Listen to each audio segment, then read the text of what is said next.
کیا آپ جانتے ہیں کہ آپ اپنے اعمال کو کیسے درست کر سکتے ہیں؟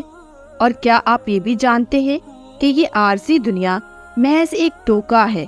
اور کیا آپ کو معلوم ہے کہ ہمیں اپنے اعمال کو درست کرنے کے لیے کیا کرنا چاہیے؟ اور یہ کہ ہم اپنی آخرت سنوارنے کے لیے کیا کر سکتے ہیں؟ ان تمام سوالات کے جوابات جاننے کے لیے میری اس ویڈیو کو اینڈ تک لازمی دیکھیے۔ ایک صاحب کو انگور بہت پسند تھے۔ صبح اپنی فیکٹری جاتے ہوئے انہیں راستے میں اچھے انگور نظر آئے۔ انہوں نے گاڑی روکی اور 2 کلو انگور خرید کر نوکر کے ہاتھ گھر بھجوا دیے اور خود اپنی تجارت پر چلے گئے۔ دوپہر کو کھانے کے لیے واپس گھر آئے۔ دسترخوان پر سب کچھ موجود تھا مگر انگور غائب۔ انہوں نے انگوروں کا پوچھا۔ گھر والوں نے بتایا کہ وہ تو بچوں نے کھا لیے، کچھ ہم نے چکھ لیے۔ معمولی واقعہ تھا مگر بعض معمولی جھٹکے انسان کو بہت اونچا کر دیتے ہیں اور اس کے دل کے تالے کھول دیتے ہیں۔ وہ صاحب فوراً دسترخوان سے اٹھے، اپنی تجوری کھولی، نوٹوں کی بہت سی گڈیاں نکال کر بیگ میں ڈالی اور گھر سے نکل گئے۔ انہوں نے اپنے کچھ ملازم بھی بلوا لیے۔ پہلے وہ ایک پراپرٹی والے کے پاس گئے، کئی پلاٹوں میں سے ایک پلاٹ منتخب کیا، فوراً اس کی قیمت ادا کی، پھر ٹھیکیدار اور انجینئر کو بلایا، جگہ کا عارضی نقشہ بنوا کر ٹھیکیدار کو مسجد کی تعمیر کے لیے کافی رقم دے دی اور کہا 2 گھنٹے میں کھدائی شروع ہونی چاہیے۔ وہ یہ سب کام اس طرح تیزی سے کر رہے تھے جیسے آج مغرب کی اذان تک ان کی زندگی باقی ہو۔ ان کاموں میں ہفتے اور مہینے لگ جاتے ہیں مگر جب دل میں اخلاص کی قوت ہو، ہاتھ بخل اور کنجوسی سے آزاد ہو تو مہینوں کے کام منٹوں میں ہو جاتے ہیں۔ یہی صورتحال تاجر صاحب کے ساتھ بھی ہوئی۔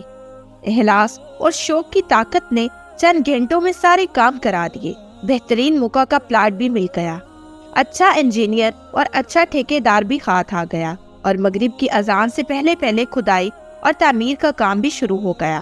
شام کو وہ صاحب واپس کر آئے تو گھر والوں نے پوچھا کہ آج اب کھانا چھوڑ کر کہاں چلے گئے تھے؟ کہنے لگے اپنے اصلی گھر اور اصلی رہائشی گاہ کا انتظام کرنے اور وہاں کھانے پینے کا نظام بنانے گیا تھا۔ الحمدللہ سارا انتظام ہو گیا، اب سکون سے مر سکتا ہوں۔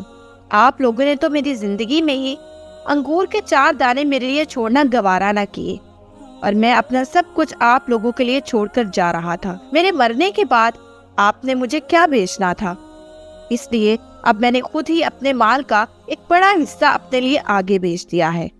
اس پر میرا دل بہت سکون محسوس کر رہا ہے۔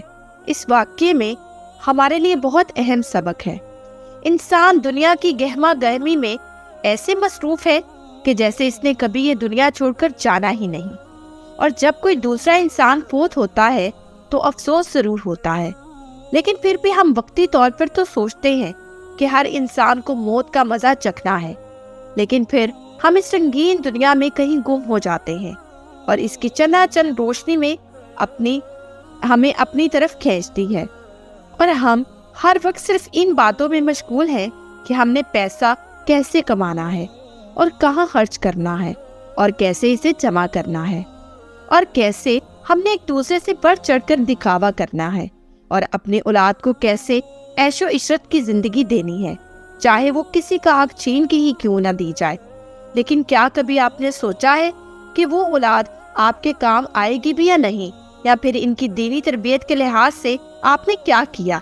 ہم سب کو یہ سوچنے کی بہت ضرورت ہے کہ ہم اپنی اولاد کی نیک تربیت کریں اور اپنی آخرت کو حقیقی معنوں میں سنواریں۔